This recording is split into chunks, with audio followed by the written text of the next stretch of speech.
One of the things I want to do is give you guys a fair review on this full bore 38-ton log splitter. Purchased it probably a month or so ago. Split a whole bunch of wood there and a whole bunch of wood over there, and I think there's another load floating around here. But anyway, it's a pretty decent unit, made in China. It's got a 13.8 second cycle time. It's a 2-stage pump. Pumps out 17 gallons per minute. Let's get started with the review. I did have to put this all together when it came. I thought I took a video of it, but I don't know if that video has turned out or not. I need to look and review to see if it's something I can post online on YouTube or not. But we'll go over this review for now, and hopefully I can find that video and get it edited and uploaded to YouTube. But this baby's got a 306cc 4-stroke overhead valve engine. Actually quite powerful, didn't miss a beat. The baby starts pretty easy. It's got an on-off switch, as you can see over here. Over here, the gray lever is the choke. This lever here is the on-off for the gas, and then this lever here is for the speed control. You push it forward fast and backwards to slow her down. Pull start, starts right up, probably within 2 to 3 pulls. Fuel tank, I believe, does have a kind of a filter in it. This did not take much gas when I was running it. I filled this up when I first put this together.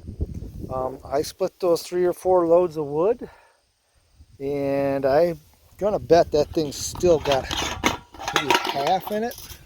If I can get the if I can get that out of there, I'd definitely show you, but I don't know if I can get it out.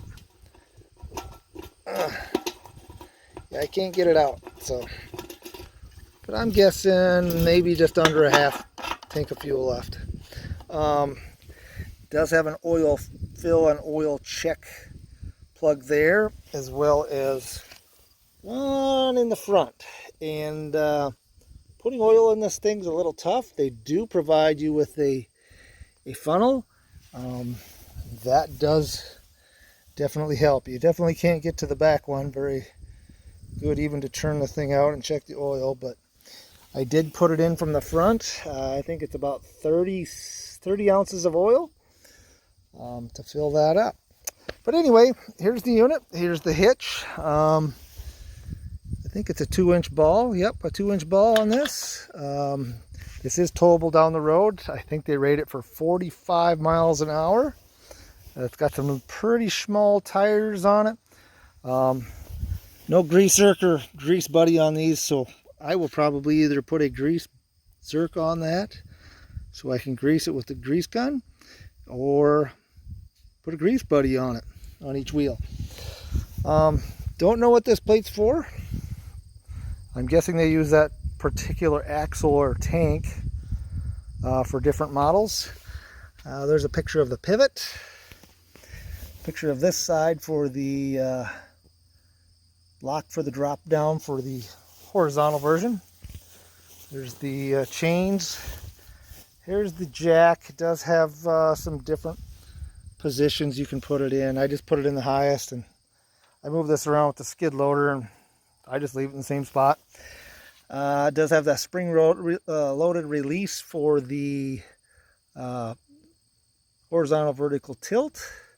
There you go, 2-inch ball hitch coupler.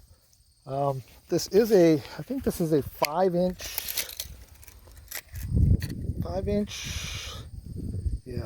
cylinder. The cylinder itself is 27 inches long. Pretty good sized bolts in that one. Here's the rail. This bottom plate is right around 1 3/8 or so thick, and then it's got 2 more pieces welded to the back. It's got some little grippers welded on here. One of the questions I had when I first bought this was, how big a piece can I get in here? And you can put a 24-inch piece in here. I'll give you a little bit of wiggle room. I measure about 24.5 to these. I don't know how much that varies for, from unit to unit. It's got a V-blade of around, well, it's about 6 3/4. If you went all the way to the bottom of that unit, 7 1/4-ish.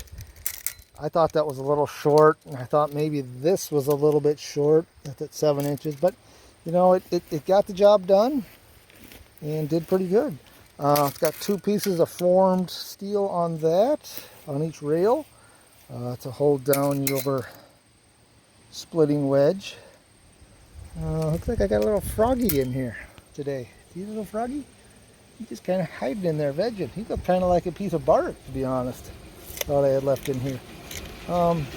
Cutting edge seems pretty decent. I don't see any deformation after those 4 loads, so I think it's going to do all right. As far as the valve, it's got a spring-loaded return on this one. This is the power forward stroke, and then it does have a detent, as you can see on the backward stroke. That actually worked pretty flawlessly.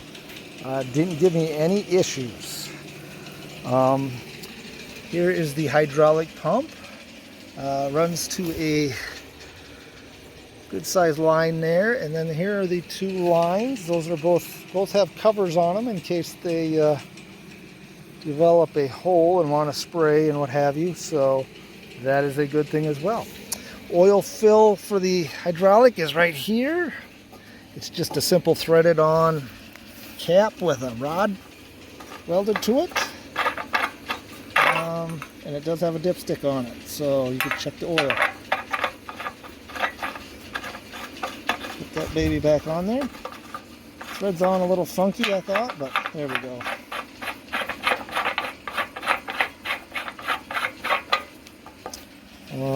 There's the picture of the axle and what size that is. I'm back. Somehow or another I must have hit the stop button on my phone. So pretty beefy unit.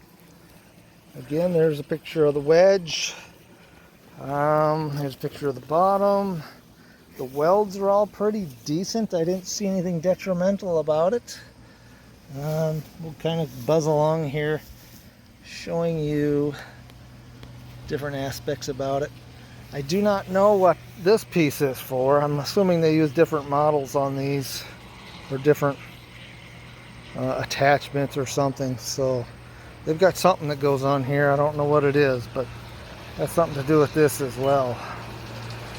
But otherwise, I think it's a pretty good unit for the price. So again, I bought this at a Home Depot. I want to say it was $15.99, and then I had to pay tax on that, but they delivered it right to my door. I unloaded it from the truck and had it together within half a day, so I don't think I missed too much. If I did, drop me a line in the comments, and I'll try and answer your questions. Say goodbye to the little frog, just kind of vegging in there. So talk to you later.